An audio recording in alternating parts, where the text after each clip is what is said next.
Hello, everyone. Yeah. Welcome back. I'm Kris. This episode of An Audience of One, Episode 7, The Importance of Striving Towards Goals, is sponsored by YouBuyWeRush. Before we get started, you can click on the 45 views in 9 months. Wow. I'm blown away this doesn't get more attention. Anyways, if you can click the thumbs up and subscribe to the channel, it helps out tremendously. Do that for him too. You can also donate to the channel through the thanks button, request a video, your name sponsoring that video. We all understand how it works. And here we go.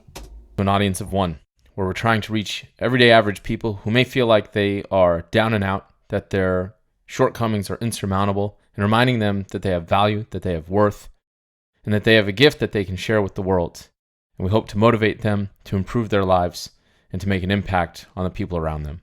Previously, we talked about the importance of prayer, and the importance of prayer in regards to leading a God-centered life. And while there's a lot of benefits to prayer, an amazing benefit inside of prayer is that you are able to focus on your goals and seeking the assistance of God in helping you and aiding you through those goals. But it also, by default, also means that you are constantly putting your goals in focus so that they're front and center. Because a goal that's front and center in your mind that you're constantly thinking of each and every single time that you pray is going to be much easier to work towards than a goal that is out of sight and out of mind. But this begs the obvious question of, what are your goals? What exactly are you working towards? Now, you might think that you're just here to get yourself right on a spiritual level, that the whole point is just to stop doing the wrong thing, to pray, remember God, and that's it. But that's really a shallow perspective of what faith is all about. When you're trying to get yourself right and you're trying to develop your spiritual self and work on your character, the question still remains, towards what? You see, your ability to be a person of faith and somebody who has strong character that's living a God-centered life doesn't happen in a vacuum. You need to get the idea out of your head that you're just going to pray, read your book, live in a cave, avoid all sorts of evil, and that's it. So I guess that could be the goal if you're just looking for the lowest common denominator of faith, but striving for spiritual improvement and living a God-centered life has to be within the context of what you're doing with that life. Again, you could live in a cave or a monastery and spend the remainder of your days in prayer, reading scripture, and fasting until you pass from this earth.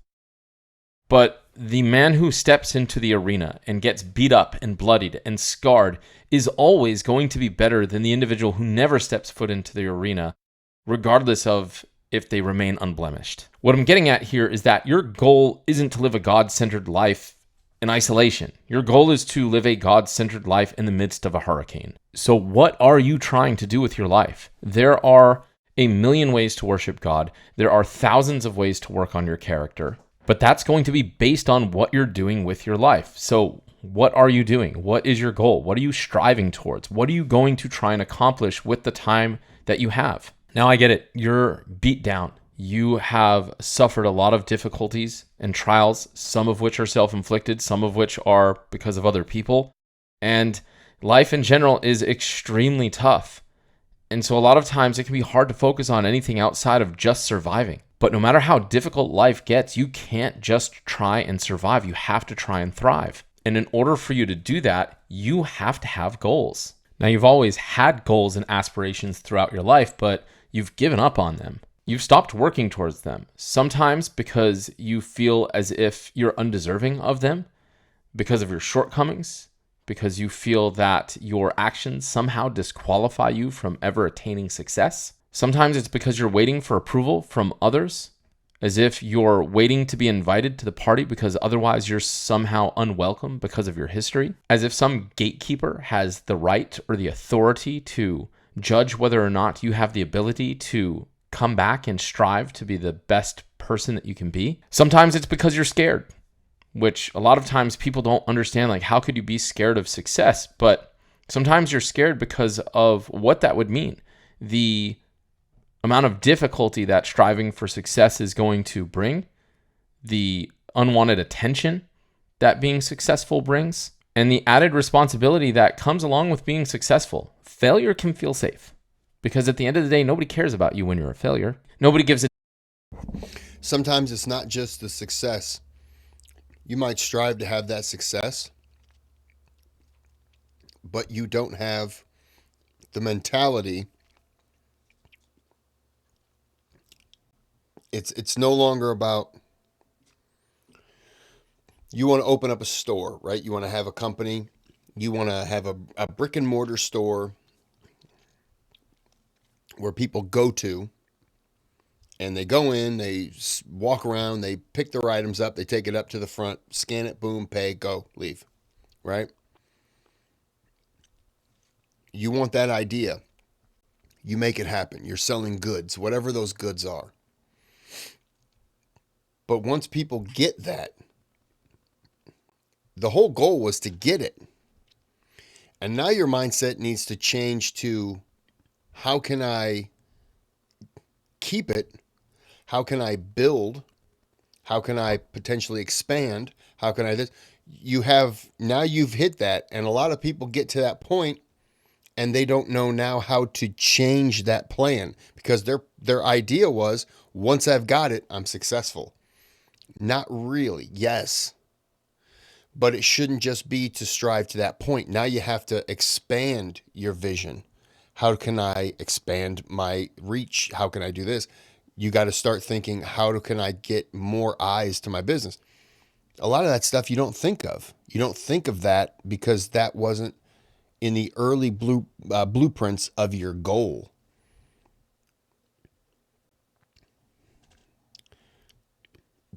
So a lot of people will get that business, and then they've hit it and they're like, okay, doors are open.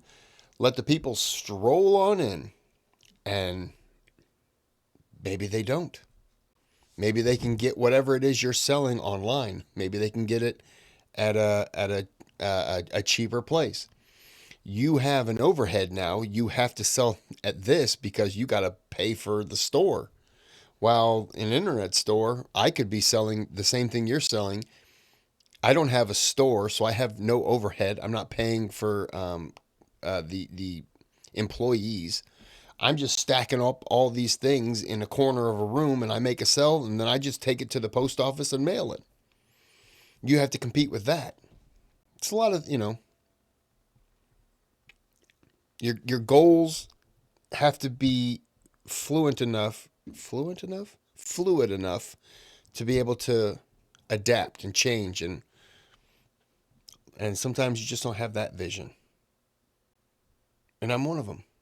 Damn about a nobody, but become somebody, and then the microscope comes right back on you. And when the microscope's on you, it's a lot more difficult to do the wrong thing. It's a lot more difficult to just hit the efforts and indulge in the stuff that you've been indulging in. Sometimes you're not striving towards your goals because you're just being lazy. Sometimes it's because you're hurt and you're all caught up in your feelings and you're waiting for somebody to come around and give a damn. And then a lot of times it's just because you've become distracted with the insane reality of what life is like. A lot of times you've just been distracted by the whirlwind that surrounds you and you've forgotten who you are. But regardless of the fear, the doubt, or the voice inside your head that is discouraging you from actualizing your dreams, or discouraging you from having the audacity to dream in the first place, you need to put all of that to sleep and realize that you have value, you have purpose, you have worth, you have abilities, and you have the responsibility to yourself, to those around you, to work towards improving your life and then striving towards accomplishing the goals that you have inside of you, because there's a lot that you have to offer and there is a lot that you can accomplish. And it's quite possible that the things that you want to achieve in life may turn out to be far greater than you could possibly imagine them to be. You can do more. You must do more. And you've been given this opportunity that you for sure are absolutely going to be asked about. It is a weakness in your character and in your faith to stand on the sidelines and remain dormant while the world is in dire need of people of faith and good character that desire to make a positive impact on it. The strong man of faith is always going to be better than the one that is weak. And the way that one becomes strong in their faith is through pressure and stress and resistance and trials that they have to overcome while maintaining and adhering to their code of conduct. The more you are trying to accomplish, the more trials and tests that you're going to face. The more trials and tests that you face, the more opportunity that you are going to have to build your character, to reinforce your faith, to seek assistance from God, to live a God-centered life. And the more that you test your faith and your character, the stronger that your faith and character have the opportunity to become. So you need to have goals. You need to have goals because you need to have aspirations that you are striving towards. First and foremost, because of the opportunity that it presents you, and secondly, because of the opportunity that you have to make an impact on everyone else. And I know that you have a desire to do something great and to make an impact on people's lives. So while having goals is extremely important because it allows you the opportunity to continue to work on yourself, another important aspect of having goals and striving towards them is that it keeps you busy. And while you're busy striving towards your goals, it's going to be really difficult to spend your time getting into trouble because many of the things that have detracted from your life in the past, you're not going to have time for, especially if you're laser focused on bigger things. It's really important for you as you try to improve yourself and as you try to improve your character and as you try to get yourself out of the depths of despair that you have been in, that you keep yourself busy. Because there's that age-old saying of, the idle hands are the devil's workshop. And the reality is that people oftentimes get in trouble because they're bored. Kids get in trouble because they're bored. Adults get into trouble because they're bored. They're bored with their job, they're bored with their life, they're bored with their relationships. And the reality is that you are either improving your life or you're detracting from it. There's really no neutral. And while you're committed to changing your life and improving your life, you need to keep yourself busy while you are in that pursuit. You need to keep yourself busy, you need to keep yourself productive, and you need to have goals. Now, the specific goal isn't as important as just having one in the first place because people are going to vary with regards to their interest in what they want to spend their life striving towards. But you have to figure out what exactly are yours. Are you just striving to be a good person? Okay, what does that mean? In what context? Are you striving to be a great father, a great husband, a great son, a great daughter, a good neighbor? And if so, what does that mean? What measurables have you set forth to strive towards? Does that mean that you're going to spend more quality time with those individuals? That you're going to develop a stronger relationship? Or that you are going to participate collectively in specific activities? Like, what does it mean? Are you going to deal with these individuals with more love and affection and kindness? You can't just be a good person. Your ability to be a good person is going to be judged within the context of how you survive, fight, struggle, and thrive. The more you interact with people, the more situations that you are going to be faced in which you are going to have your character tested. And the more that happens, the more opportunity that you're going to have to walk that path of a God-centered life while trying to adhere to your specific code of conduct. You can't just be a good person in a vacuum. It doesn't work that way. But in order to strengthen anything, it has to be put to the test. And while you could just deal with the random test that life throws your way while you hide away in your room, waiting for the days to pass away until you leave this earth, or you could go out and try and make an impact on your life and the lives of others while dealing with the tests and trials and the struggles that you're inevitably going to face while you try to walk a God-centered life and adhere to your code of conduct. Because in that way, you are going to be given the opportunity to improve your character, work on your spirituality, and develop your relationship with God. And while we're focused a lot on us right now, developing ourselves, developing our character, developing our spirituality, developing our relationship with God, eventually the goal is to give the world the gift of what we have to offer. And that gift doesn't have to come from some typical spiritual figure that everybody has envisioned in their mind of a priest, a rabbi, or a monk. That gift can be shared by anybody in any role, from the Uber driver to the teacher to the barista to the fashionista, as well as the preacher. I'm a firm believer that life is too short if you're going to just waste it on the struggle. Well, there's nothing that you're struggling for. So there's an aspect to this where your goals are going to be a motivating factor for you each and every single day that you wake up. They're going to keep you focused, and they're going to give you these opportunities where you are going to be able to actualize this character and this code of conduct as you work towards the things that you want to accomplish in your life.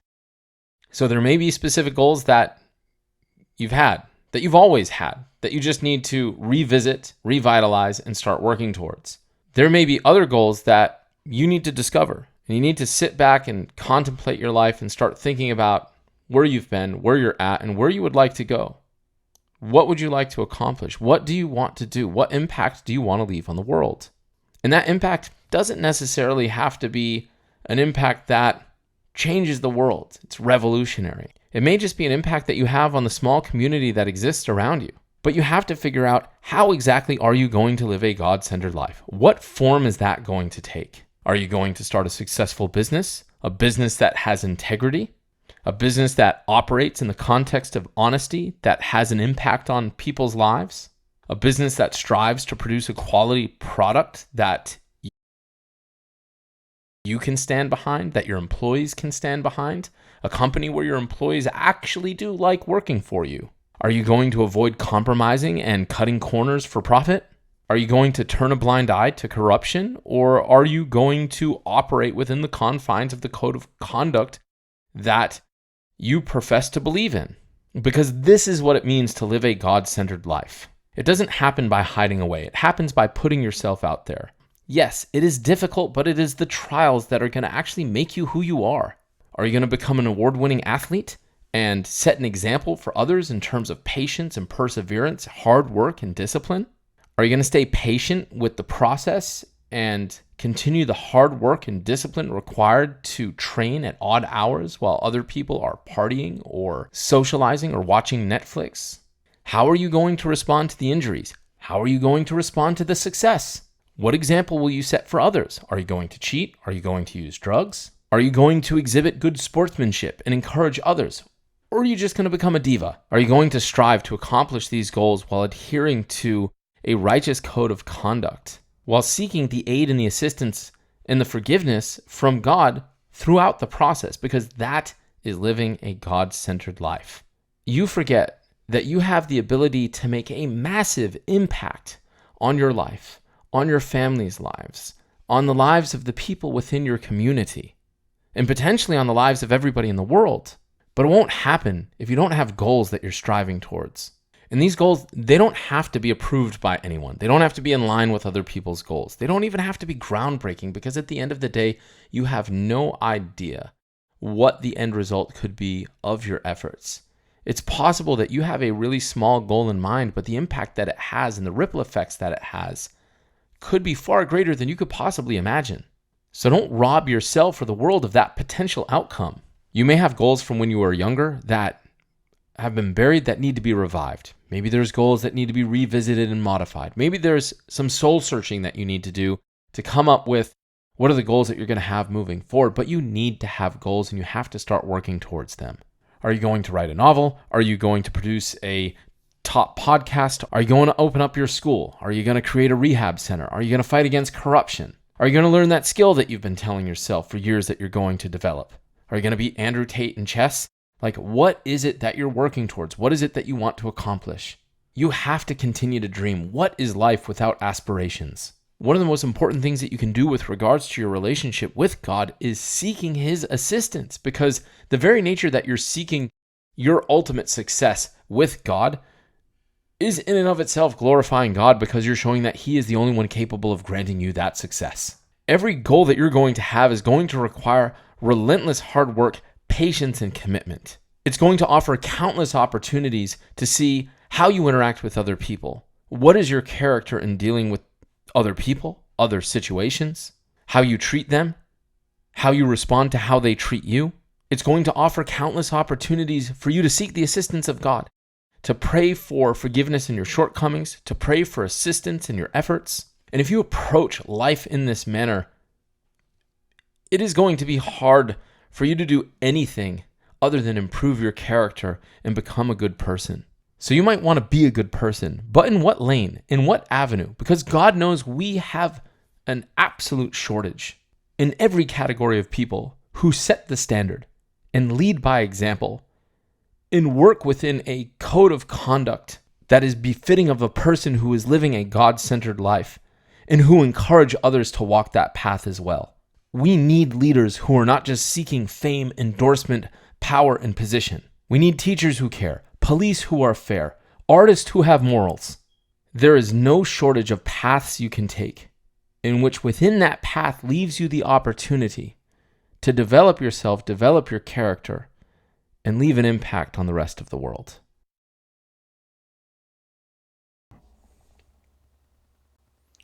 That one went by real fast, it felt like. They all kind of feel like they go by fast. All right. This is episode 7. Still good. Still enjoying this one. But 'tis the end. Thank you for watch, as he says. Thank you for watch. So we're going to end this here till part 8 comes out, or, whatever video I upload tomorrow. Have a good day. Have a good night.